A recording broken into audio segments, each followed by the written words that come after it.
Welcome to the Meb Faber Show, where the focus is on helping you grow and preserve your wealth. Join us as we discuss the craft of investing and uncover new and profitable ideas, all to help you grow wealthier and wiser. Better investing starts here.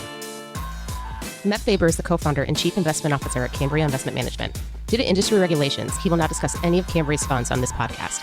All opinions expressed by podcast participants are solely their own opinions and do not reflect the opinion of Cambria Investment Management or its affiliates. For more information, visit CambriaInvestments.com. Today's podcast is sponsored by The Idea Farm.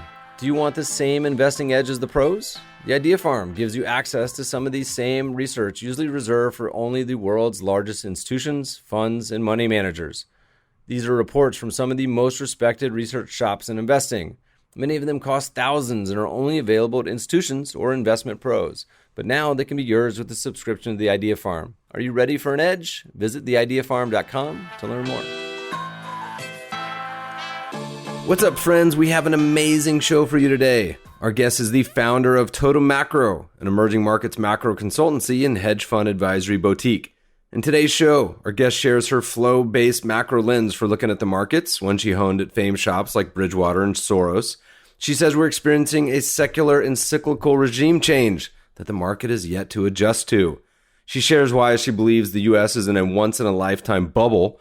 And at the same time, we have a once-in-a-generation value opportunity in broad sections of emerging markets. We touch on the implications for both foreign and domestic markets and hear where she sees trading opportunities today. Now, we talked Whitney into sharing one of her recent private research pieces, which, by the way, are normally only for a select number of the world's most sophisticated investors. So be sure to check it out in the show notes at mebfaber.com/podcast. I promise you, it is fire. Please enjoy this episode with Totem Macro's Whitney Baker. Whitney, welcome to the show. Thanks for having me. I am so excited to have you today. I've read and reread a couple of your last letters, which have been fire. And this is going to be a hard podcast for me because I agree with a lot of what you've said in these letters. But I'm going to warn you, I'm going to play devil's advocate for part of this. Okay, so Great. This is my job as host. But we're going to talk about macro, emerging markets, all sorts of fun stuff. But before we get started, let's hear about your framework. How do you think about investing in general? How do you guys apply this lens at Totem? And then we'll dig in deep.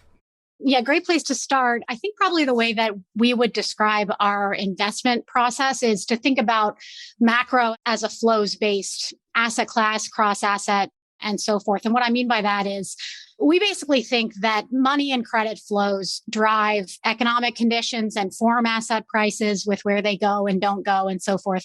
And so our core process is basically trying to understand and anticipate shifts in those flows so that we can anticipate, as an example, which asset prices are based on unsustainable flows coming in or an unsustainable set of economic conditions that those flows and that kind of sort of domestic environment has created.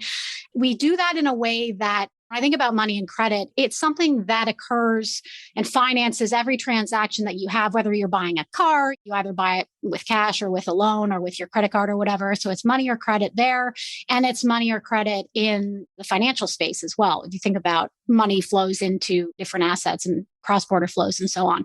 And all of that's super important for EM. So what we try to do is understand the frameworks, which are based on cause-effect linkages that are predictable and repeating through time in terms of how those money and credit flows go, what drives them, where are you in the cycle, what is the nature of the cycle, how are asset prices responding to that, and so therefore what's going to change as we move forward. And I think what's really, really interesting right now, I think in my career, this is probably the most excited about the asset market opportunity, the landscape that we're in, the various macro inflections that are going on. And I think the opportunity that creates for a broad part of EM, I've been excited to see this inflection coming more so than I think at any point trading at EM, just because there's so many interesting things. I think we're actually on the verge of return to sort of more productive macro investing environment rather than sort of ducking and weaving through alpha calls and diffs and stuff like that in EM. And so a lot of what's going on in terms of the money and credit flows and how those are changing is massive. Secularly, we haven't seen things like this in 40, 50 years. So there's a lot going on that dimension. And then obviously, just to tie it back to today and the situation we see, we basically feel like There's a dollar asset bubble in the US and US assets, whether you think about all of the sort of new growth areas, techie stuff that's been doing well in the last cycle. There's that extreme bubble, which the extremity of which I'm doubtful I will see again. And on the other side of that, there's like a once in a generation value opportunity across broad swathes of EM. Obviously, within EM, there's a lot of divergences as well.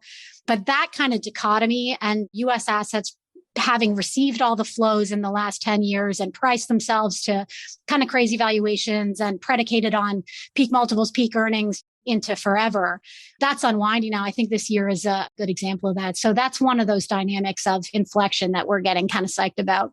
Whoa, wow. Okay. You've dropped a few bombs already. So everyone listening to this, probably grab another cup of coffee because we're going to settle in. It's funny. I mean, I was talking about flows about a week ago on Twitter and how they kind of affect assets and change the composition. I think an easy way for people to really visualize this is certainly with like very specific niche asset classes. I think some of the high growth ETFs and mutual funds of the past couple of years, a lot of the research that Morningstar puts out, you see the money wash in as the performance is great. And then it has the same sort of reflexive process on the other side. As money is coming out currently, you're seeing almost every day some of these funds down. Talk to me a little bit about what you mean when you say flows, because so I'm speaking specifically to like flows into funds here domestically.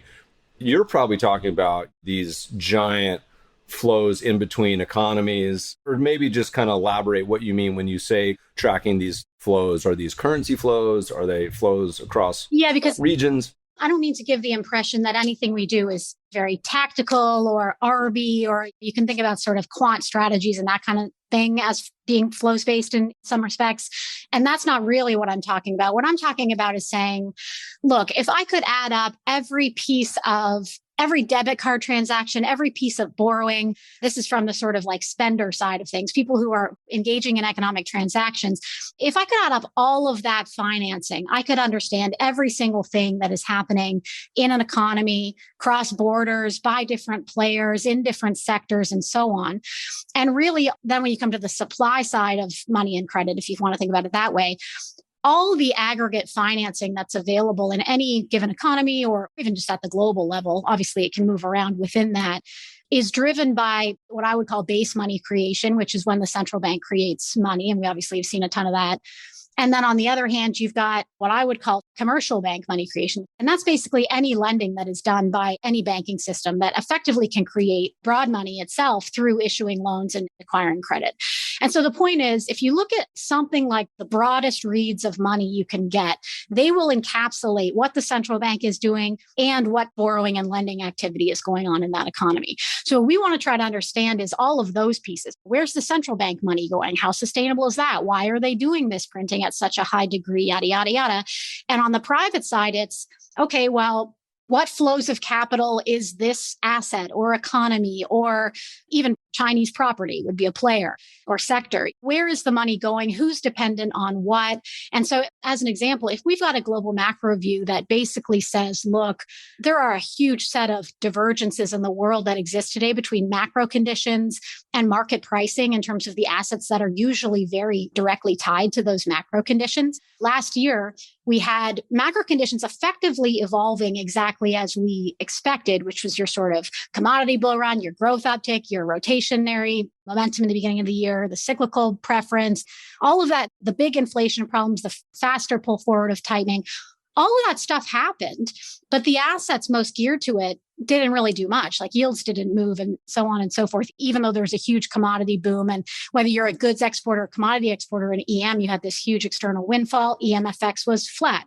I can give you a million examples of those sorts of divergences that formed last year. And now this year, I think we're essentially moving into a reconnection of, if you think about where those flows have gone, the macro conditions that they've created. So while we had a lot of central bank printing, unlike 2008-9, the private credit side of the pie never went negative. So the foundational reason for this big disconnect and the big opportunities that we see is if you come back to COVID and the response, the sheer size of the QE relative to the shock was massive. And even today, we're still printing money at 5% of GDP flow in the US, which compares to a peak flow post GFC of like 7%. So even today, like years into this thing, with an economy running extremely hot, all of the issues we can talk about on excess demand and how that's created the supply chain ripples that it has.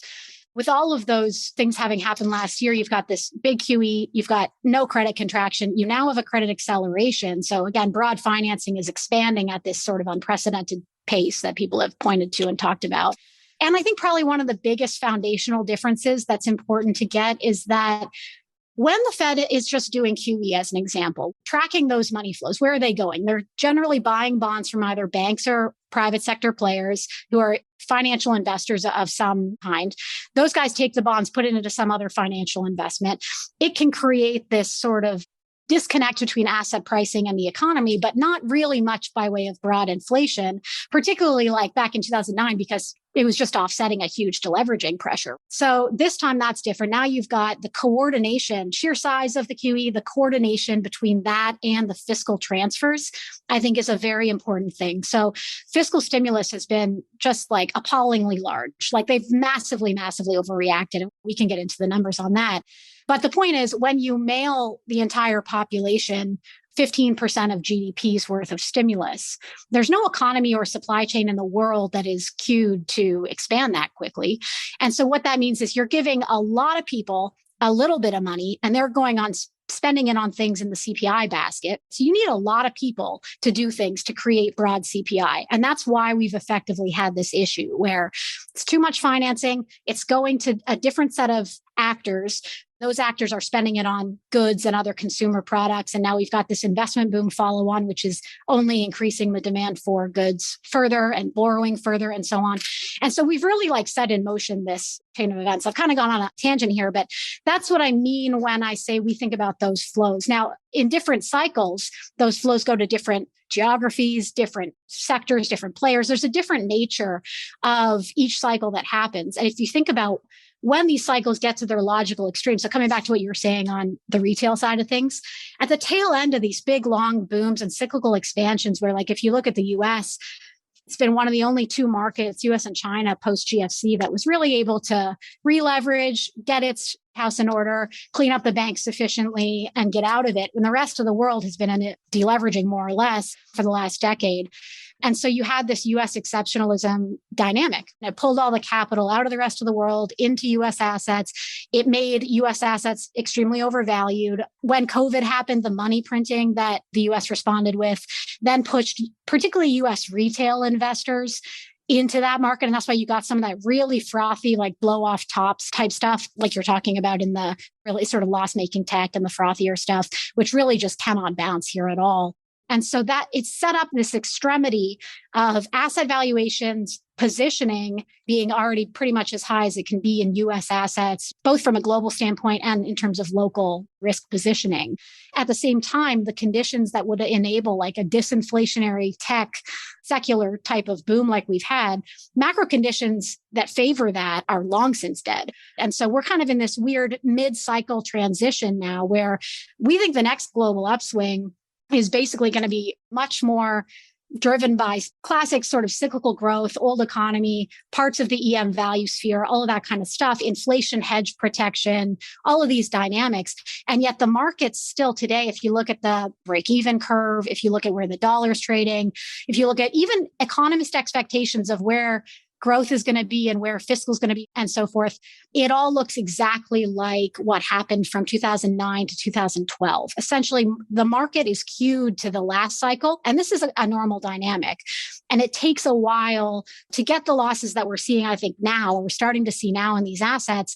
The flows will then leave those assets. One important dynamic about retail players is they're incredibly responsive to momentum. And so retail flows then leave, and that creates this self-reinforcing downswing. And as soon as US assets aren't the only game in town, it frees up flows to go to these other economies that have been starved for a decade or more of pretty much all foreign involvement. All right. So you have what I like to call sophisticated technical term of feels like there's been a disturbance in the force for the Star Wars fans. So the regime change feels like is here, secular, cyclical, but you still have this world where it's pricing in the past. And I was reading one of your notes. You were talking about this back in 2020. You're like, here's some things, if they come to pass, this is where we see the world going. And then they've now transpired. And you started talking about the big topic last fall, and then it even seems to be accelerating in everyone's topic, which is inflation. But you start talking about things being a double-edged sword for emerging markets. So I'm going to let you choose where you want to go with this. If you want to start with inflation, if you want to start with the US, or you want to hop on to emerging markets, I'll let you pick the path. But there seems to be this market we had for almost a decade seems to be already a big shift. So take this one wherever you want, Whit. Let me just say a few things on inflation, I think, because honestly, I'm quite honestly annoyed by the nature of the discussion that's happened over the last 6 months. And we're getting to the point now that I think it's like, yes, this makes sense that the market is finally coming around to this realization. But the narrative that this is a supply shock of some kind or like a bottleneck issue is just complete garbage, just to be frank about it. I mean, supply of literally every item has expanded by 10 to 15% in real terms. Obviously, you're getting the price increases on that versus pre-COVID levels. There's the record supply of semiconductor chips, even the things that you think of as being supply constrained. There's a record supply of container throughput, of freight, all of these things that are actually the bottlenecks. The reason they're bottlenecks is because we've tried to shove all of this demand through those channels that just, like I'm saying, aren't wired for that extremity of a demand shock. So I think that the first thing I want to say on inflation, and coming back to like the report you mentioned, I think it was May 2020, I want to say, where we said, look, it was like May or June 2020. We said, okay, we've had this massive economic shock. This is an EM style shock on DM style balance sheets, is what we said. This is a 8% of GDP income contraction. Emerging markets are used to that kind of thing. Big balance of payments crisis or so every 15, 20 years type of thing. They don't run with high debt levels. They're kind of cued to having volatility in their interest rates and FX and so forth. Whereas the developed world doesn't. So we said, look, there's a big shock. They got a lot of balance sheet exposures. If incomes contract this much, you need to have offsetting income relief to basically allow people in the developed world to service the debt. So what we would have liked to see is a fiscal stimulus of roughly 8% of GDP geared to replacing each dollar of lost income effectively. But what we got was 15 points and a huge amount of Fed expansion and a private sector borrowing expansion at the same time. May, June 2020, we said, if these things happen, if we start to see that effectively the stimulus is greater than the income shock, if we start to see that the Fed is basically looking like they're hunkering down to keep printing for a long time, if it starts to look like private credit is staying positive and there aren't really any signs of a balance sheet stress event here, if all those three things come to pass, we are going to have a really big inflation problem. And within like 2 months, those things had come to pass. It was pretty clear that the balance sheet issues had been dealt with through the Fed intervention and through the huge transfer amounts. It was pretty clear that there was a massive V-shaped recovery in consumer spending. Obviously, the consumer incomes never even went down in this recession. And so that's ultimately the nature of both the inflation and the double-edged sword issue that you mentioned. On the inflation, the point here is just simply, look, we are way behind the curve. There's not a lot of evidence that it's going to accelerate a lot from here. Our indicators point to something like a peak inflation rate. And we look at things tend to be in shorter terms, so 3 or 6 months or whatever, but peak inflation rate at about 8%. We've got another 1.7 percentage points or so on the headline of housing inflation to pass through. But everything else, all our other indicators are basically consistent with inflation staying around where it is, which is very high. So you don't actually need a continued acceleration from here, even though I think you're in for this period of effectively a paradigm shift from 40, 50 years of falling rates, falling inflation, to now the policy reaction throughout that time. Honestly, it goes back to the GFC, but even more so, obviously, more extremely during COVID, has completely upset that secular trend. So there's those 2 points. So how do you think about DM and EM and very geared up balance sheets, particularly in the developed world, in that kind of a secular environment. That's point one. EM doesn't really have to deal with that. As I say, balance sheet debt levels are typically low outside of Asia across all of EM, and they're used to this volatility, and that's why they run that way. They also didn't have the same degree of sort of propping up or stimulus that the US and the other developed markets did in COVID. And so the double-edged sword for them has been, on the one hand, particularly the US, but it's a developed market phenomenon in general, but the US has overstimulated to such a degree. The EM is the makers of things. They make our commodities, they make our consumer goods and capital goods and so on. They're the makers. There's this huge demand shock in the US. There's no ability to cater to that demand shock. So you get this external windfall. And like if you're an EM, you've already spent 10 years, like outside of Asia, one of the sort of more volatile boom bust EMs, you spent 10 years dealing with your own deflating boom that you had. So EMs were where the US is today in 2013, hugely reliant on foreign capital flows into domestic, risky, bubbly assets, twin deficits, inflation shooting up, central bank way behind the curve, and so on. That's where they were then. And they've spent 10 years basically de-gearing and adjusting. And so they're in current account surplus. They've got very low debt levels and so on. That's even before COVID. You then get this external windfall. And whether you're producing goods or commodities of any kind, you're getting this huge external stimulus boost that's flowing through. So that's the good side of the sword. The bad side is that because the US has effectively inflated global commodity prices and goods demand to such a degree, they're also importing inflation back from the developed world, or I guess like the global market, if you want to think about it that way. Now, like EMs are used to importing inflation in balance of payments crises when their currencies are going down, and then they would hike and there would be a recessionary import contraction, and that's how they would deal with that. This is actually, their currencies are flat. All the prices of everything globally are going up, even in dollar terms, and that's translating to inflationary pressure in EM. Interesting thing, though, and I should maybe add that as the growth inflation mix gets worse, and it did get worse last year in the developed world in particular, the bad part of the double-edged sword starts to get a little bit more important because you're already reaching capacity. You can't really sell people that many more goods, if you know what I mean. And so if US consumers are now just spending their dollars to afford the same stuff they were already buying, which is now more expensive, you still get the inflation problem in EM, but you get less of a sort of external support from that export windfall. But the interesting thing here is, for me, what we tend to call reform debtor EM. So these classically volatile twin deficit countries that are now in surplus, now very cheap and so on, those guys.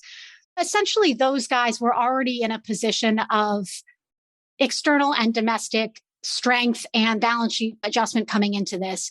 But they took a very different approach, I think it's fair to say, to the developed world, which is they fiscally tightened, they monetarily tightened. And I think what's very interesting is even though they're importing those inflation pressures, inflation differentials between the developed world and the EM, even the riskiest EMs, as an example, are at all-time lows effectively now. And so the delta in core inflation and headline inflation, even in the EMs that are hiking the most aggressively right now, has been less than the delta in developed world inflation, in particular the US, which has obviously been the most extreme. So what I think that kind of opens the door to here is coming back to one of those divergence points from before, which is like, think about last year, EM growth in real terms is pretty dramatically outperforming DM growth. Because DM propped up consumption in 2020, 2021, they're getting that rolling off now, whereas EMs never really propped up the economy after COVID. So they've still got this kind of V-shaped activity recovery going on. So positive growth differentials, inflation differentials at basically all-time lows, huge rate premium, hugely positive real rates. Foreigners have no positions and so on. Through time, the biggest drivers of capital flows into EM economies are growth differentials, valuations, inflation differentials, and rate differentials. And all of those things went just dramatically in EM's favor. And yet EM flows have been flat. And again, that comes back to the point about people kind of playing the US bubble to its logical death, which we're, I think, starting to see here. When people think of emerging markets, I think they think of emerging markets from like 30 years ago, where they had a very different composition, whether it was debt or growth or on and on and on. Talk to us about kind of this case for emerging markets now, what that means, and why they look attractive and why these aren't our parents' emerging markets? I could tackle that from either, and both I think are important from cyclical and secular standpoint. Let me just get the secular stuff out of the way. EM, to me, it may sound weird, but conceptually, it's not an asset class. It's just a whole bunch of different wildly divergent countries with all sorts of different economic sensitivities and drivers merged into one thing. To your point, EM is heavily dominated by China and North Asia, but there's like this long tail of 20 other countries that are in there with their own different dynamics. The thing that I would say has been broadly true through time is that to different degrees, and let's hold Asia out of this conversation for a second, to different degrees, EMs have been traumatized by whatever happened to them in the 80s and 90s. Really at the tail end of it, the 2001, 2002 period was the last real big balance sheet crises for EM. I'll come back to that in a second. But there's been this cultural trauma related to the inflations of the 80s and 90s. And the cause of that, which if you think about what their main problems were, it's not that sometimes you have to do a balance of payments adjustment and you have these cycles and your current account gets really in a large deficit like we had, your currency's overvalued, you rely on foreign capital, you have to deal with that. We've had 10 years of dealing with that issue. But the thing to point out is, aside from a few bad eggs, we haven't had any massive or broad-based IMF bailouts or defaults or talk of Paris Club things. The basic point is there's just a cyclical adjustment that's happened for 10 years for these countries as each one of them dealt with these imbalances. But from a balance sheet perspective, they no longer borrow in FX. That's the most important thing. So if you think about back in the early 2000s, late 90s, what was going on in the Asian crisis was a cyclical boom that had throughout the 90s money flowing massively into Asia, into EM from both Japan and the US. Manufacturing, globalization boom, all of that kind of stuff is going on, and it drives huge deficits in Asian countries. Foreign capital in dollars is coming in. Typically, it's short-term capital to the sovereign from like leveraged lenders like banks, Western banks, US banks, and so on. And the sovereign debt rolls on average back at that time were something like 45% of GDP annually. So let's say you're running a 6% current account deficit. You need to have your currency's under pressure. No one wants to give you those flows to keep running that. You have to tighten your policy, have a recession, your current account goes back in a surplus. That's a recession in EM. Like that's what that looks like. Let's say you have to also try to find a way to roll your 40% of government FX debt. That's very hard when you're cut off from foreign capital and your imports are just not large enough to ever be able to deal with that size of adjustment on their own, which is why you saw all of the defaults and lending support programs back then. So basically, point is, EMs writ large run with pretty tight fiscal because of that. What borrowing they do, and there's some exceptions like Brazil and things we could talk about. What borrowing they do is in local currency at term for the most part. And because we had that whole decade from 2000 to 2013, where EMs were the players that were driving that cycle, as well as obviously the US and global housing boom. During that whole upswing, EMs accumulated a huge amount of FX reserves. And so if you look at these countries, not just at the sovereign level, but pretty much throughout every sector, they now have more FX assets than any FX liabilities coming due by a huge margin. Any idea, and there was a lot of calls earlier on in COVID for there to be a spate of EM defaults and so on. That's just, to me, like very misguided because the only thing that ultimately creates defaults is when you run out of the liquidity to service your debts. You only run out of liquidity if you can't access foreign capital, if it's a foreign currency debt, or domestically, essentially, if you had an inflationary problem and you had to tighten, what would happen is a recession, but you would still be able to service your debts. And so there's just been a huge balance sheet change. That's the first thing I want to say. Second thing I want to say on the secular point is, at times like these, after a 10-year downswing in EM, you've had like a pretty vicious set of adjustments across a variety of countries. You've now got this inflation. And so this is classically true that at the bottom of these cycles, there's always political upheavals and civil unrest and protests. And usually a lot of our work on how political regimes shift in EM looks at what happens when there's an election during a balance of payments crisis / recession or in the subsequent 2 years. And the basic point with that is like 70% of the time, it just goes to the anti-incumbent candidate. So there's this tendency for political volatility, not necessarily populism of the left or right, but some move away from the status quo. And so we're seeing a lot of those political type dynamics crop up in EMs today as well, which are sort of giving people another reason to write it off, when really actually the only reason I think that people have written it off and their selling has actually created the downturn is just because EM had to do a set of adjustments after the boom that ended in, let's call it 2013. So for me, this is very much an EM cyclical downturn that is now over and inflecting in a very positive way that is reinforced by an alignment of trough positioning to all of your points before. Trough positioning, trough valuations, trough macro conditions, and trough corporate conditions. It's all happening at the same time. It's all inflecting in a hugely powerful way. But coming back to this political argument that people use to basically kind of reinforce their current negative positioning / stance on it is, oh, like, how can you trade? There's populists showing up. How can you trade EM, LATAM, blah, blah, blah. Point is, go back to the 80s or 90s. These were military dictatorships by and large. They didn't even understand the concepts of economic orthodoxy as relates how you run a central bank, which currencies you should be borrowing in, and so on and so forth. And so even the populists that are getting in EM today, like I'm thinking about Castillo and Bork and these guys in LATAM, they're like, listen, first thing is first here, we are not changing the inflation regime. We're not compromising central bank independence. We're not fiscally expanding. I mean, look at AMLO, right? Key example, populist, Mexican market hugely derated after his win. And actually, he did the least fiscal expansion of anywhere globally during COVID, in response to COVID. So anyway, basic point is you can always point to volatility in EM and politics and whatever else you want to point to as a reason to not get involved. But secularly, politics and economic management, governance in these countries, and their balance sheet quality and strength has never been better. So that's the secular point, I think.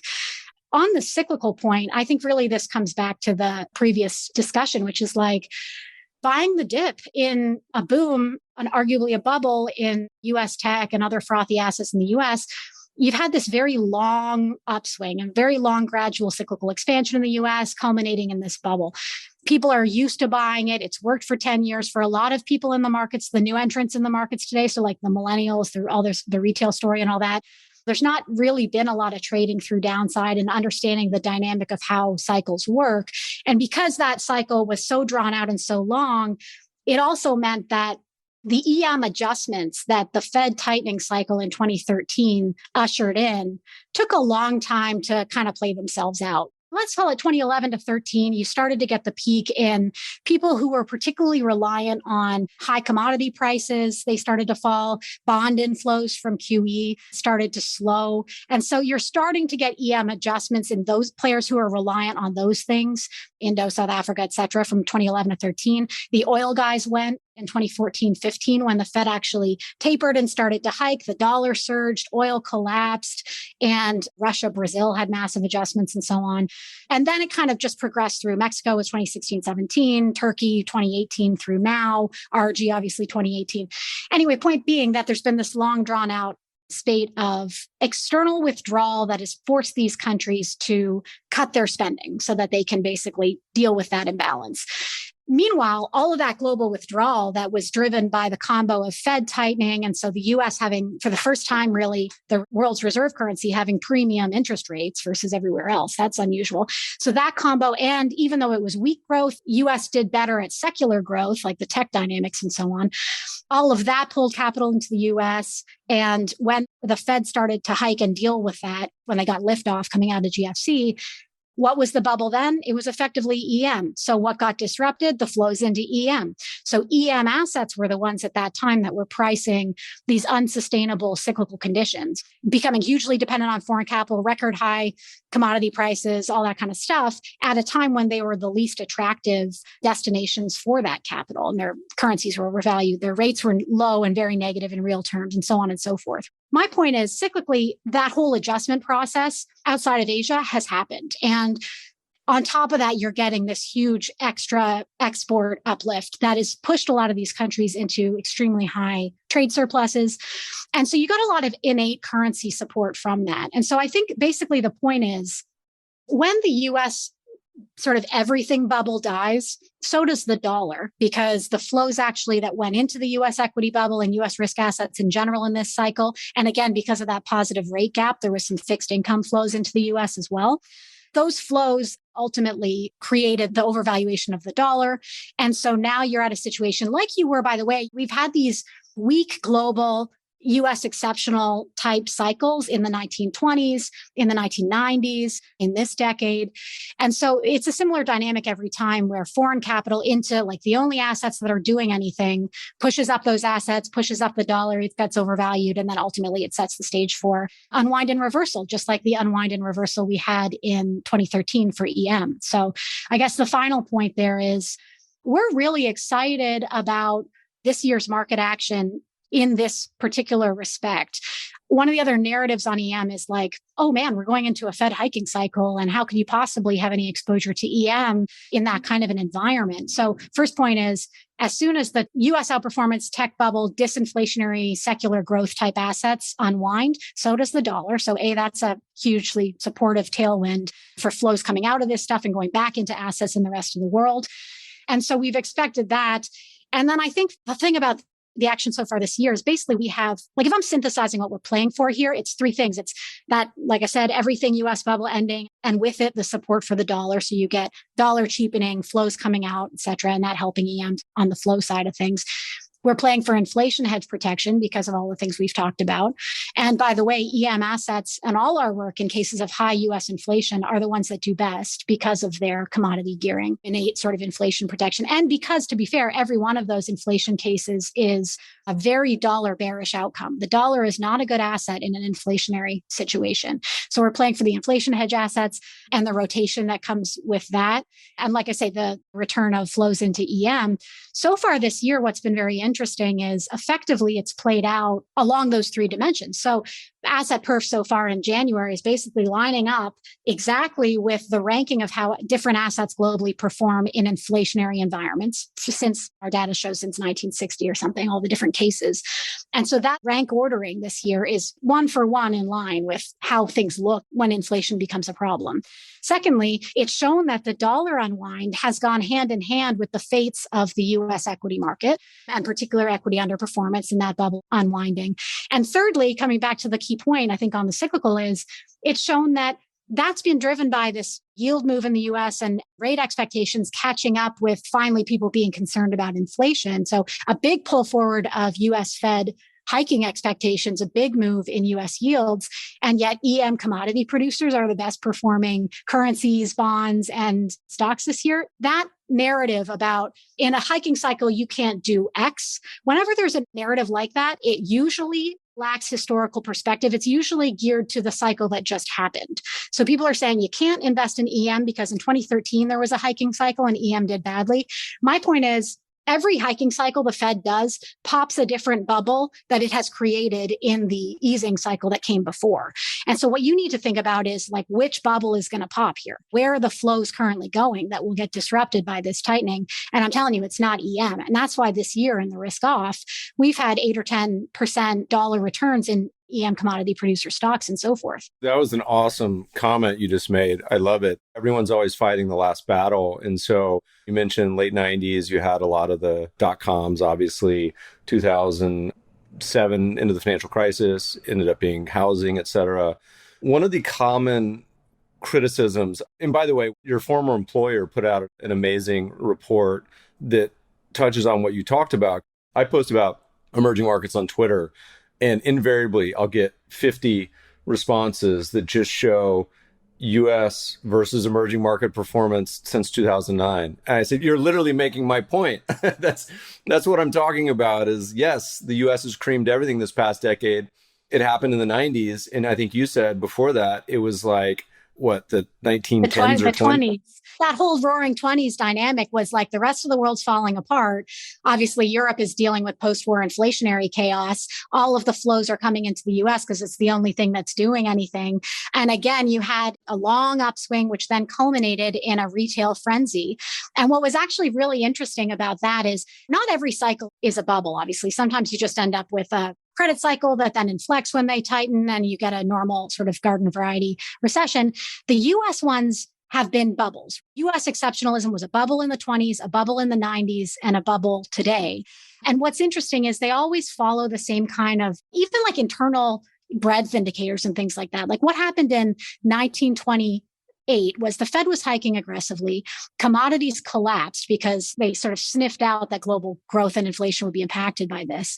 And then it was basically second half 28 through beginning of 29, it was only the fang of the day, effectively, radio and stuff like that, that was getting any flows and doing anything. They were the only, it was like, again, 5 stocks doing everything. It's almost like the last vestige of the bubble mentality, because you're like, oh man, I really feel like I should buy the dip, but I'm not sure I want to have something that's going to be negative free cash flow till 2048. So maybe I'll just buy Amazon or whatever. Same kind of thing goes on. And then ultimately it's the whole sort of range of those bubble assets and those flows that unwind. My big concern here, when I think about secularly the outlook, and I'm not necessarily talking about EM here, but we have had an insane increase in metrics of US wealth as a ratio of GDP, as a ratio of disposable household income, anything like that. It's like 6 to 7 times. It's never been anywhere remotely close to this. And it's gone up by about 1.5 turns of GDP in the last couple of years. Now, assets are just things that are tied to future cash flows. Cash flows are tied to the economy and earnings or spending of some kind. And so what you have here is this huge disconnect between asset valuations and the cash flows that can support them.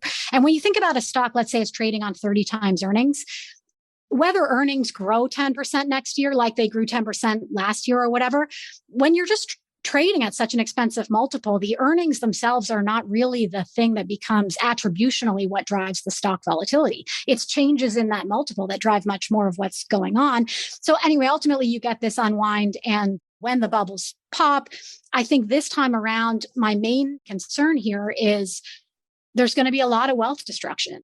When I think about how they're going to slow this inflation problem down. Normally, like let's go back to 2006-07, what they did was raised rates. There's a big credit boom ongoing globally, but especially in the developed world.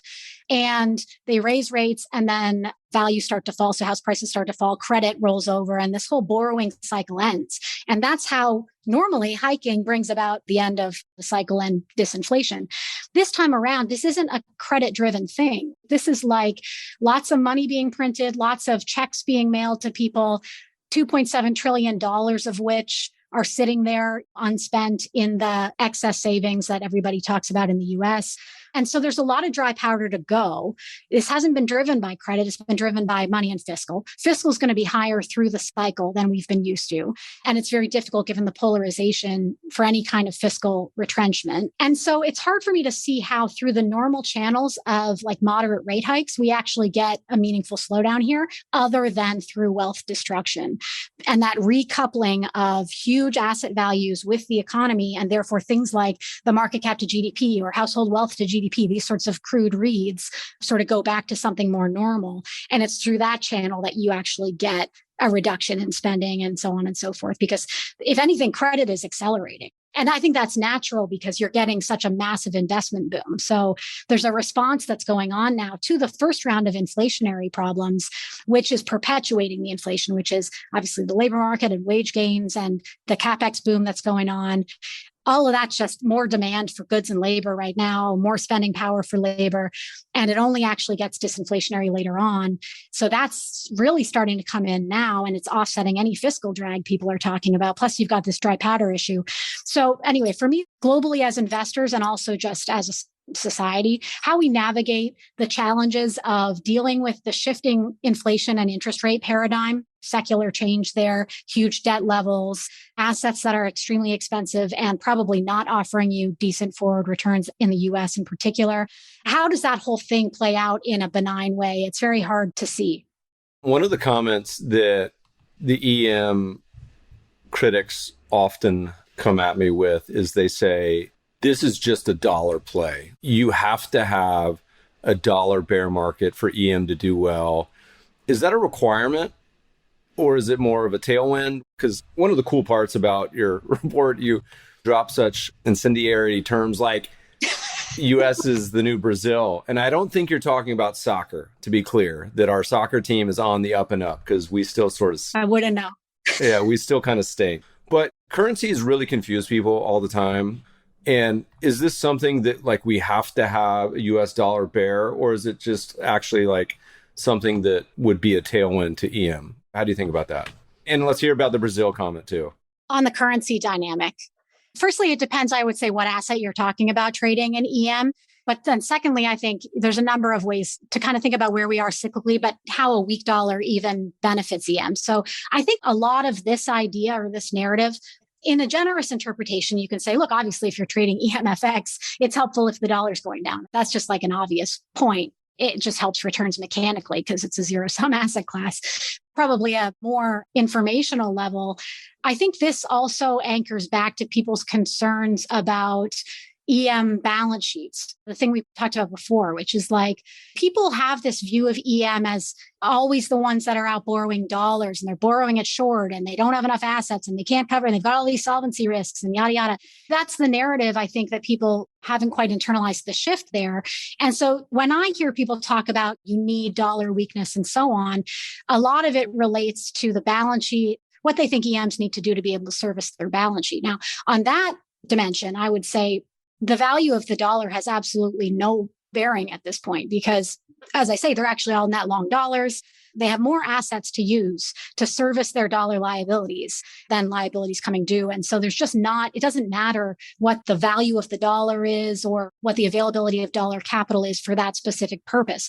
For the purpose of understanding EM asset returns. So again, on the currency side, I like your point that people just kind of think about currencies as an afterthought. And I think that's going to become a really big issue because for, like I say, 40, 50 years, we haven't had to worry about inflation.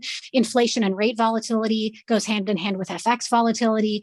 EMs are very cued to FX volatility. DMs and global investors haven't so much been treating that as a factor for quite a while. And so the inflation volatility piece of the pie, I think is going to make currencies a more important component of total returns, let's say, for global investors going forward. What I would say in terms of how we think about currencies is, again, from a flows perspective. So we're looking at, let's say you've got a country that's producing more, it's exporting more than it's importing. So it's running a big surplus externally. Any balance of payments, conceptually, you can think about it as whatever's going on the trade side of things or the current account side of things, whatever the domestic population is doing with their capital, that relates to outflows, and whatever foreigners are doing related to their capital. So you got basically three contingents you can think about. You do not need a falling dollar to create flows in any of those areas. Let's say you're running a surplus, a huge surplus. A lot of the Asian countries in the early 2000s, like after their big adjustments, they're running 18, 20% surpluses. South Africa is another good example back then. You get massive rebounds in those assets well before the dollar didn't start going down until 2001. Foreign capital didn't really start coming back into EM with a lot of speed until 2003. Commodities kicked off really from 2003-4 onwards. So my point is, you are getting huge returns in EM assets, just trading the bottom of those adjustment processes. And that's because the assets are trading at such distressed valuations that all you need is an absence of like a financial crisis, and then you're in the money. It's almost like, think about it like if a bond is priced at 60 cents, but then doesn't default, you're going to price and pull back to par. It doesn't really matter what capital is going to come in or out of that asset. Ultimately, you'll get paid back the 100, if you see what I mean. And so I think that, of course, a weak dollar environment is a tailwind. It is that way mechanically on FX. It is that way because it tends to mean that people are getting out of US assets. So flows are looking for a home elsewhere. And obviously, the US has been the biggest exporter of global capital flows. And so the dollar's been important just as a gauge of whether effectively global capital is on or off. And so you could imagine we've got EMs right now with a bunch of surpluses because of the commodity boom, the export windfall, the previous adjustments they've done. If you then start to get flows coming out of, and to the Brazil comment, foreigners have more exposure to US assets in the US dollar by a factor of like 20 points of GDP than ever before. So let's say foreigners think, oh man, I don't want any more of these treasuries, or I don't want to have this ARC stuff or whatever. They all get out, or even just FANG, they all get out of that stuff, going back to their sort of risk neutral positions or home currencies or whatever. Ultimately, that frees a lot of the dollar's going down. It creates a reinforcing cycle of losses that push these flows out. And then those flows go looking for healthier fundamentals and cheaper valuations elsewhere. And my point is, pretty much across the piece in all of these, what we would call reform debtors, there's exceptions that, of course, we're bearish on. There's stuff in Asia we're bearish on for sure. Divergences intra-EM are extremely large right now as well. That's the kind of powerful dynamic where you get, okay, one, you've done your adjustment, you have no deficit. Two, you get an external income sort of windfall gain from the global environment. And three, ultimately, capital starts coming back in. And that in this cycle will align with a falling dollar because the dollar is so expensive and so propped up by these foreign asset exposures that ultimately, I do believe this will be pretty dollar bearish rotation. And that will be translationally beneficial for EM assets, of course. And it will also probably just as an indicator, indicate that flows are leaving US assets and going into EM. It's more that flow piece that could turbocharge EM returns, which, as I say, are already basically in surplus and at or near trough valuations.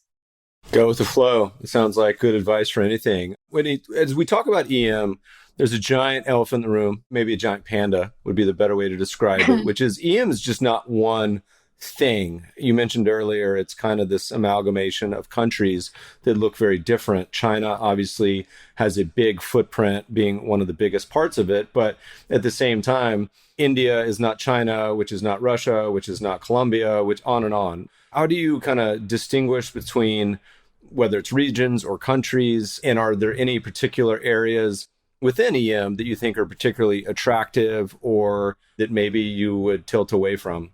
Let me deal with the China issue. So I think you're right. And this is why EM actually is a pretty difficult asset class at this point, having not had a lot of attention for 10 years, for people to allocate passively to, because so much of it is dominated by North Asia, in particular, China's a third of it. And then you've got Korea and Taiwan and so forth. And then only really about, let's say 30 or 40% of it is this broad tail of countries that would fit the sort of archetype that I've been talking through, the like reform debtors, boom bust guys who are now in surplus, who've been dealing with these adjustments and so on.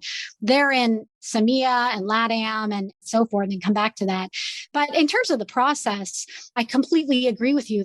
There's nothing that makes an EM an EM. Every economy in the world is just plumbed effectively the same way. They have different reliances on different sectors and different types of borrowing that get done and different types of spending that get done.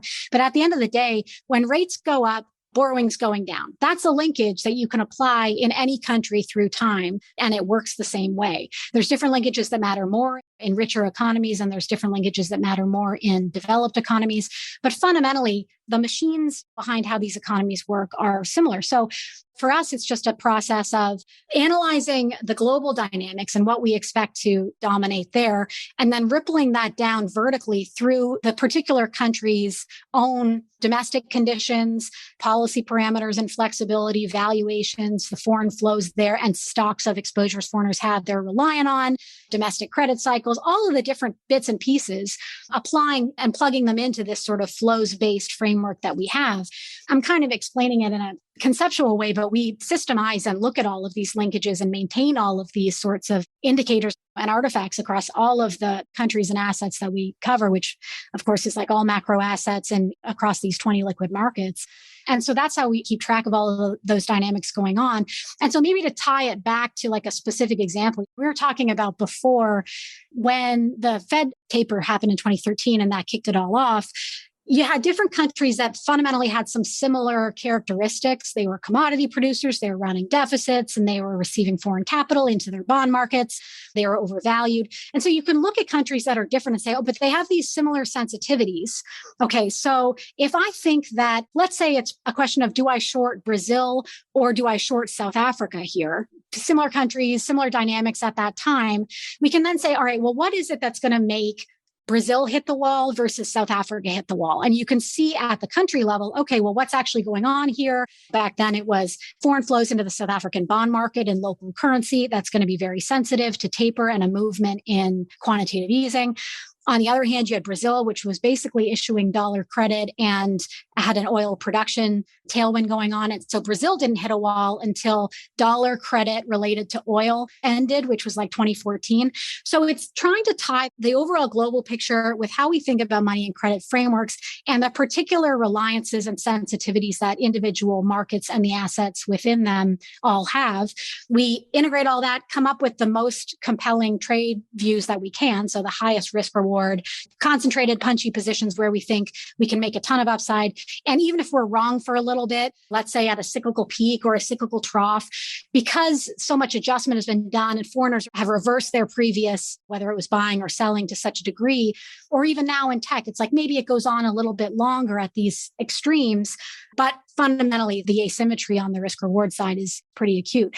And that derives from valuations. It also derives from how many things are going right or wrong at the same time. Let me give you an example in Russia, let's say, where let's put aside the geopolitics. We don't really need to get into that whole discussion, but just in terms of how to think about the Russian economy. So we've said, look, what we like globally is value rotation, commodities, oil catch up, inflation protection, weak dollar, return of flows into yielders, assets that already price in a very high real interest rate. There's a bunch of things there that we like. Russia's got all of them effectively. I guess my point is our confidence in having views in markets where there are so many dynamics at the macro level that are going right. And then when you feed it down to the country level, you see, oh man, okay, well, they actually also have an incredibly high surplus already. So it's going from 10 to 15. The fiscal is in balance. The rates are high. You look at the domestic conditions and say, okay, there's another set of things here that are already at a sort of cyclical trough. Fiscal's tight, rates have tightened. So levels of economic activity are reasonably low or early cycle or whatever, positioning is low and so on. And then you can tie that at the final level to asset valuations and, okay, well, what is this asset market pricing? And what I can tell you is most asset markets in EM right now are pricing that EM is just a dead asset class. I think there's similarities, particularly in those groups where you can identify particular flows or factors. So commodity income or local bond borrowing or dollar credit borrowing or whatever. There's certain commonalities that countries can have over time and be sensitive to. But I think the key discipline is integrating your synthesis and trying to deal with how is this particular country going to respond to the evolution of macro drivers I expect. Russia's interesting because we tweeted about it. I said, despite being a single digit PE, well, at least until about a week ago, we'll see what happens. But they've been similar or outperforming the US market for the last 3-5 years. And that's with no multiple expansion, but the US having massive multiple expansion. And EM is interesting because you do these wonderful, beautiful rankings where you'll talk about like all the countries in the world exposed to interest rates rising risk, or all the countries. I actually love this framing, by the way. You were talking about value versus growth composition within countries, and you actually said it's really cyclical growth versus secular growth, which I thought was such a beautiful way of putting that. A lot of the EM ends up on the kind of places that I think you would want to be if these sort of things transpire. Totally. I think particularly with respect to equities and how we want to be positioned and think about that, it comes back to the point you made before, which is there's Asia and then there's all these other markets, and EM is not just one blob of things. And actually right now, so like if you look at a chart of the S&P versus EM assets or whatever, there's a huge premium. Obviously that divergence looks like the widest it's been since the dot-com. The same thing actually is true if you look at the difference between North Asia in terms of asset valuations and these reform debtors, which are a lot of the Andean countries, Mexico, Brazil, South Africa, Central and Eastern Europe, et cetera. There's a huge degree of divergence within EM. What I think is about to happen is we're setting up for a pretty good beta/rotation opportunity. But in the equity space, because I think there's going to be this unwind in the US, and equity markets at the end of the day remain to some degree geared, to each other. So like, let's go back to dot-com unwind. US stocks are down a huge amount. EM stocks are down sub 10%. So it's that kind of potential landscape we could be in for. In that world, I want to be maximum rotationary. I'm playing for alpha diffs. So I'm like, basically a lot of this stuff we've talked about, the Andeans, particular markets in Central and Eastern Europe, versus being short the growthy stuff in North Asia. And so I think that divergence, that's the first point. We'd rather play for that than beta risk in equities right now because of how perilous this dynamic of wealth destruction in the US, rates rising, the shift in the inflation paradigm in the developed world, populism and how all that plays out. Like during this beginning part of this hiking cycle and market risk off, I think in the US, we pretty much want to steer clear of directional beta. So we would just lean into grossing up your diffs and playing for alpha within EM because like I say, divergences are very wide. And actually the intra-EM correlations now of stock markets in local currency terms are the lowest levels they've been since 2002. So actually the alpha landscape is good. And then within that, we, to your point, would have a preference for what we would call value sectors in value countries that have trough or near trough currencies and foreign positioning. So we get the upswing of the rotation, the earnings benefit that banks and cyclical plays will get, the benefit of being able to capture effectively high nominal GDP growth as profit rather than just revenue or whatever, monetizing the high nominal growth environment. They'll be able to do that. They'll have the inflection from currency gains as flows come back into these markets. And I love your point on Russia because I think it just connects nicely to the prior convo, which is like Russia had a balance of payments crisis in 2014-15, the size of which is comparable to what they dealt with in the 90s. So they had 8% of GDP loss in oil income because of the oil price collapse. And so that would have pushed them into deficit. But of course, they were sanctioned at the same time, so they couldn't borrow externally. So they did a huge adjustment. Rates went to 14, interbank rates went to 31, stocks went to 4 times earnings, to your point. Earnings as a share of GDP never lower. Like everything is just as terrible as it can be. We didn't get an oil rebound after that. You don't need a huge oil rebound. You don't need a huge rebound in foreign capital. All you need is for the adjustment process to be over so that once that need for foreign capital is no longer a problem and impacting your currency, you can ease rates, ease up on the fiscal tightening, growth can come off the floor a little bit, and you get the asset re-rating that just comes with like relief. Oh, okay, relief. We're not in a crisis anymore. And as I say, it's very typical to have political disruptions at those points, and people point to them today all the time. And geopolitics in Russia is just another one of those things. But at the end of the day, you had geopolitics in Russia that entire time you're talking about. And despite sanctions on foreign capital, despite all of the geopolitics, you had huge Russian outperformance from the 2015 BOP trough straight through to basically September. Even through COVID, you've had it. I think that's a nice thread because it pulls together what you were saying before. I like to needle my followers and frame things in a certain way that gets them to think. An advisor had emailed in and said, Mab, I like your thesis on valuations and emerging markets, and he's using an example of Russia. He goes, look, Russia outperforms sometimes not because of valuation, but because people die and disappear. Accounting is suspect.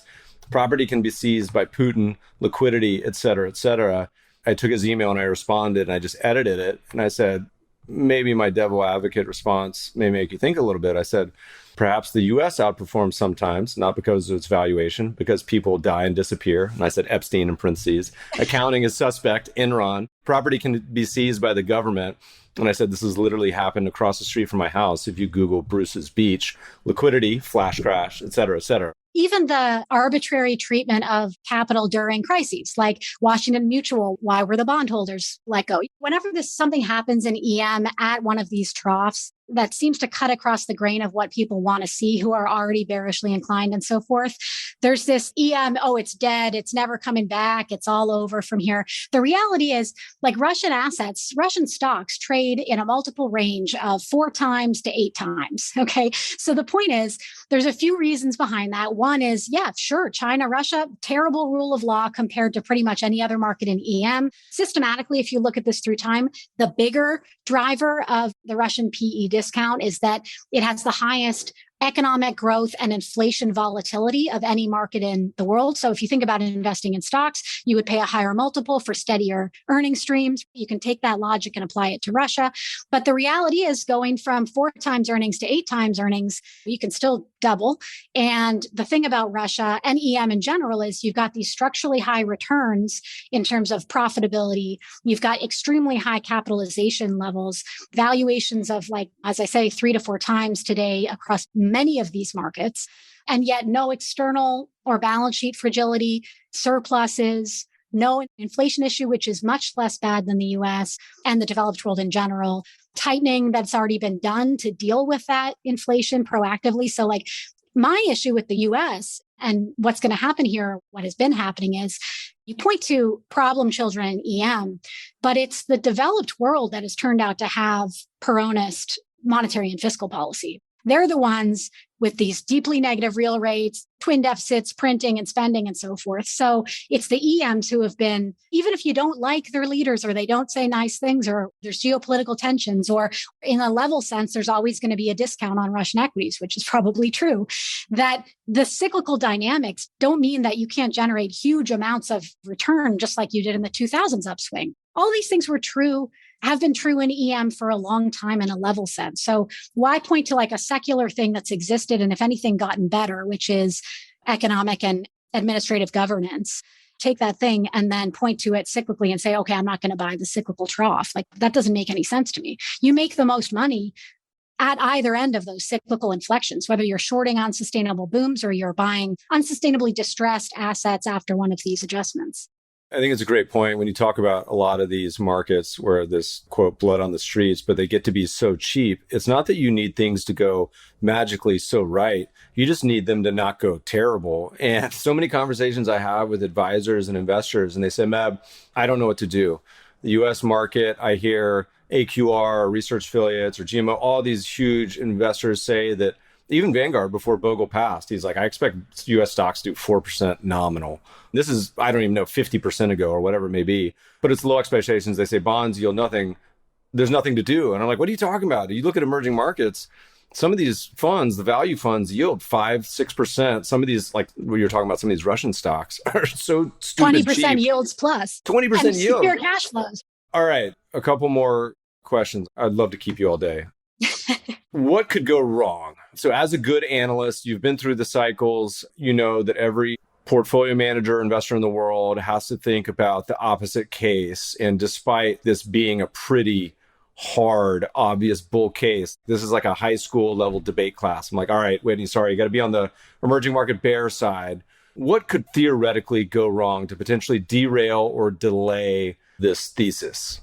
The first thing I think I would say is, to your previous point, the starting point gives us a lot of buffer. And coming back to the asymmetry issue, like there's distress priced in. So something worse than distress has to happen. So if you think about how to generate really bad outcomes, I think the most bearish scenario, which I think is, we talked about this in a report a couple months ago. I put a probability of like 5% on it, is a global deflationary scare of some kind, which brings down everything that's gone up. It brings down commodities, it brings down consumer demand. So you get a big real growth and nominal contraction, or even just a big slowdown. It's really the inflation part of the story would need to falter, I think. And so otherwise, I think we're pretty much on a course here for a Fed tightening, very strong real global growth. So there's a global growth boom going on. It's essentially accelerating in EM. It will accelerate again in DM as we get into this year.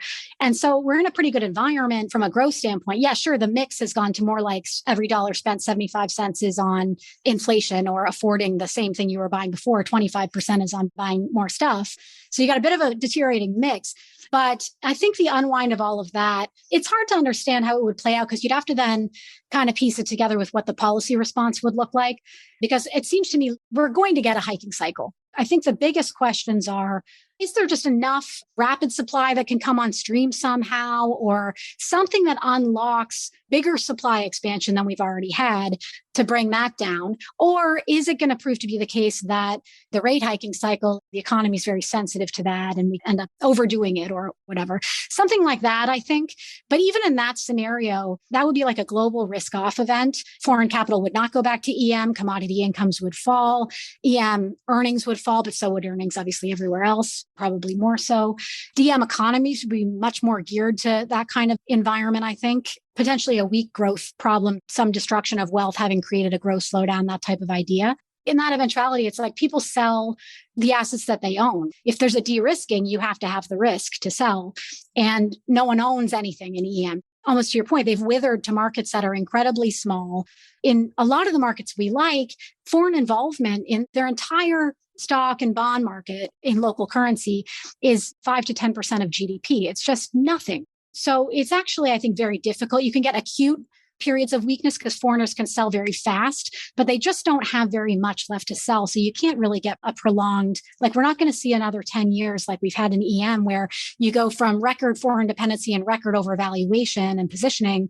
You do the 10-year adjustment. Now you're at the trough on all of those things. Even if there is like a risk off event or something like that, globally, it's hard for me to imagine a lot of EM underperformance, if you see what I'm saying. All right. We got maybe 3 questions left. We'll tie on to that one. And here's another one I get almost every day. They say, Meb, I hear what you're saying, but I invest in the S&P. 40% of the S&P's revenues come from abroad. Therefore, I'm diversified. I'm good.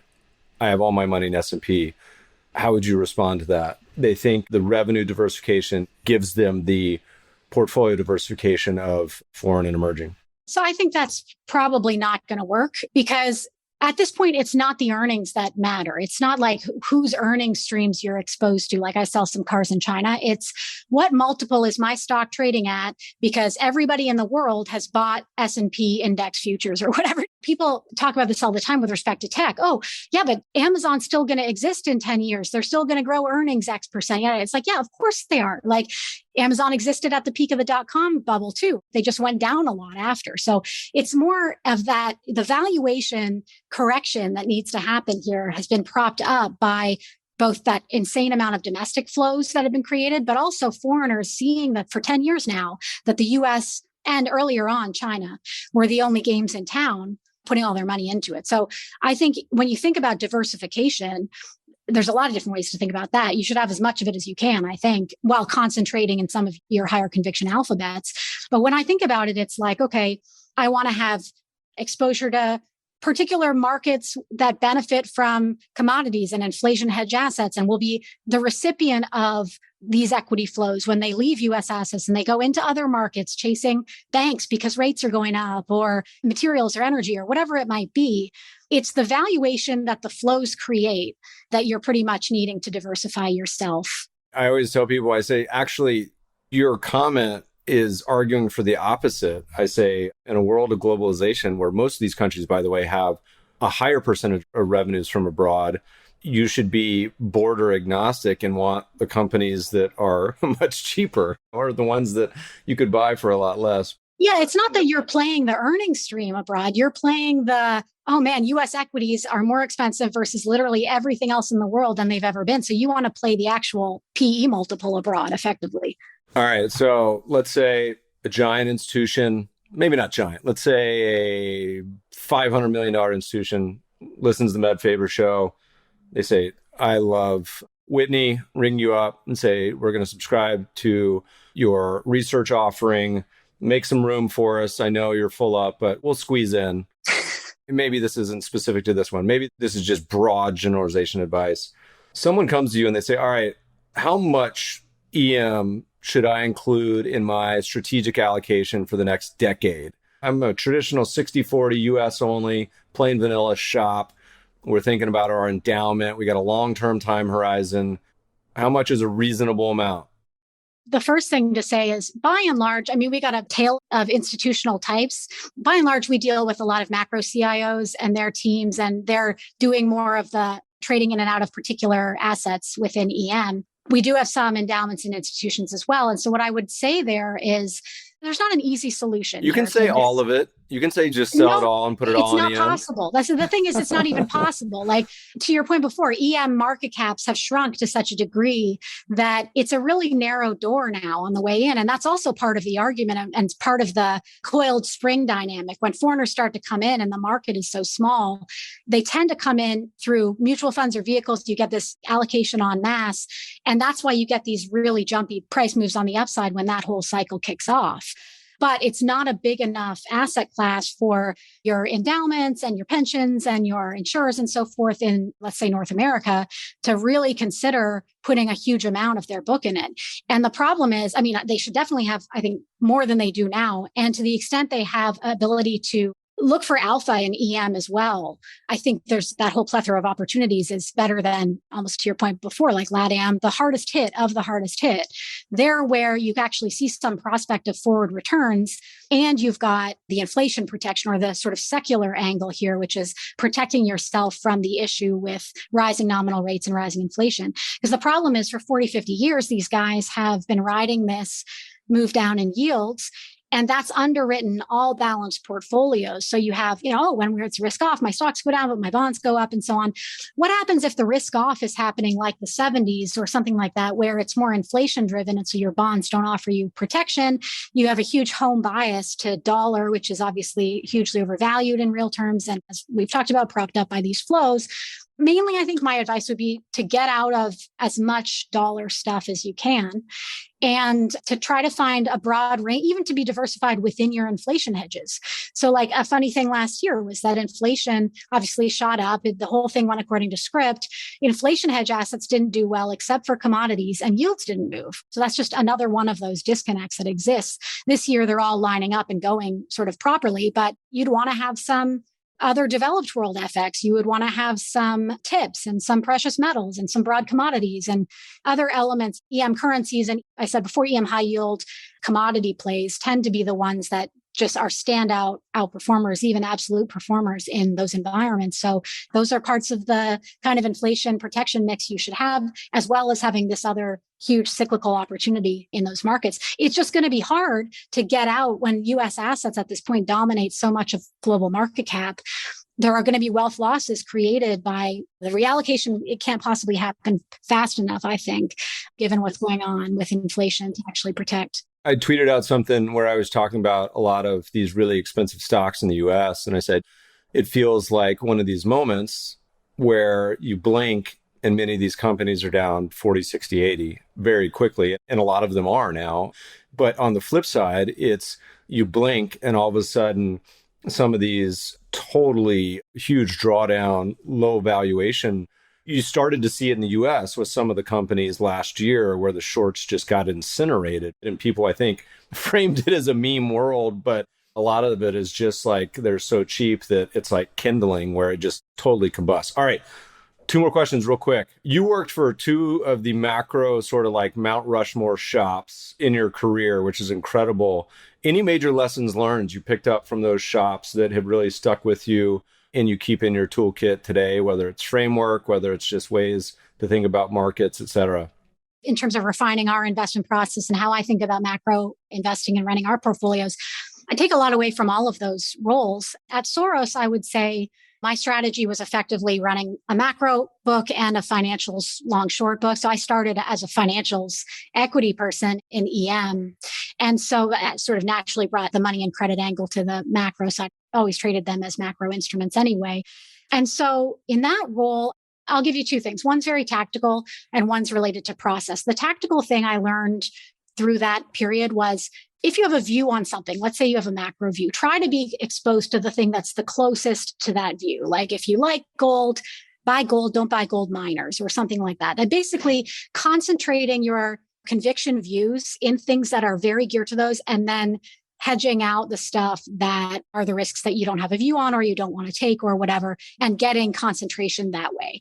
So that I think was important. The second thing I think is just really, I think from Soros, that it's a bit of a more concentrated style when I was working there. And I think the idea of just kick the tires until there's no tires left to kick, basically, like have the most rigorous process for increasing your own conviction. Because if you can demonstrate a high win rate through time, I mean, obviously it brings down the diversification of your portfolio, but if you can kick the tires really hard and make sure that you are concentrated in stuff you have the most conviction in, for me, I found that to be additive. At Bridgewater, I was the head of emerging markets for them for 5 years. That was a very different role, much bigger, more focus on big liquid assets, big macro trades, no more dealing in single equities and so forth. And I think the biggest thing that I learned from Bridgewater, so I mean, I had I would say, quasi-systematic process before I came to Bridgewater, in the sense that I had created all of these signals and artifacts, and me and my team had this sort of IP built up, but not to the degree that I do now with my investment process that we do now. what I think is so great about it, like let's say you're a discretionary stock investor and you've got a portfolio of 30 stocks and you've got like a whole story to remember on all of those stocks or whatever the stocks, not what we do, but just as a good example. A lot of your mind share is taken up by all the 80 things going on across the micro of your book. Having the ability to basically free your mind share by saying systematically, oh, here's a risk, plug it into my framework. Does it matter or does it not matter? Oh, no, it's too small a flow. Doesn't matter. Okay, well, get out of my face. I don't care. Next thing. It's like the systemization of having frameworks that are tightly substantiated with systemizing these linkages and how they work really allows me anyway to cut through a lot of the noise. And trading across 20 countries and 5 asset classes, there's a lot of noise. Most of it doesn't matter at all. And so the more I can free up my mind share by having a process and an architecture that allows me to discount things and get them out of my head when I don't need to worry about them, the better I am. So I think that was the main thing about systemization. What's been your most memorable investment over your career? Good, bad, in between, but one that's just burned into the brain. Oh, man. There's so many. Well, you can tell a couple if you want, but usually we'll start with one. No, I'm going to tell you one that's kind of cute. And this is going way, way back. This is back when I was investing in financials. And there's something very great to me about, because our process tends to be a little bit counter-consensual. We're shorting stuff when at the end of the cycle when everyone's all in. We're longing stuff everyone hates and so forth. It's always very satisfying to me when there's a consensus view that turns out to be wrong. As a sort of description of the trades that make me the happiest, I like those ones. But as a fun thing, you always like those trades that are huge moves in one day. I'm not giving you any sort of like useful input here, but they're always the most fun. So I remember way back when I was in Scotland at a place called Resolution at the time. This was 2009. I was working as a financials PM on the North American desk actually at the time. And I was involved in one of these FDIC deal banks. And I was just waiting. I just got so much conviction that this deal was going to happen. The bank was super cheap, super rate sensitive anyway. And there's all sorts of reasons I liked it from a macro perspective. And then like one day you come in and the deals happened and the thing's up 60%. Or like more recently, we did a trade which actually made me feel slimy on the inside and still does, but which obviously I'm happy we made because it was profitable, but was China Huarong Asset Management, which is one of the big Resolution Trust Corp equivalents in China. So one of the 4 big asset managers that help take over all the bad assets off the banks. These things have been around for ages and they're systemically, I called it China's vampire squid because it's like that kind of thing where they're in every systemically important part of the economy. And that thing got down to like 57 cents. I know the internals of that whole part of China so well, the Chinese financial system and balance sheet, that there's no way they could have let that thing go. I mean, it just would have been like Lehman times 5 for China at least. And so that was a trade that made me feel really creepy, but that ultimately pulled back to par and was satisfying. Whitney, I love it. This has been such a fun chat. We're going to do this again in the future, I hope, and get into all sorts of my other notes. Where do people find you? They're not going to find you on Twitter. What's the best place to go and try to pretty please talk their way into getting a hold of some of your research? What's the best home base for you? I'm super analog. We just have a website. I don't do any of the Twitter stuff or any of that. So I think just if you're interested, just go to totemmacro.com and just shoot us an email through there and we can get in touch. Awesome. Whitney, thanks so much for joining us today. Great. Thanks so much for having me. This was fun. Podcast listeners will post show notes to today's conversation at mebfaber.com/podcast. If you love the show, if you hate it, shoot us feedback at themebfabershow.com. We love to read the reviews. Please review us on iTunes and subscribe to the show anywhere good podcasts are found. Thanks for listening, friends, and good investing.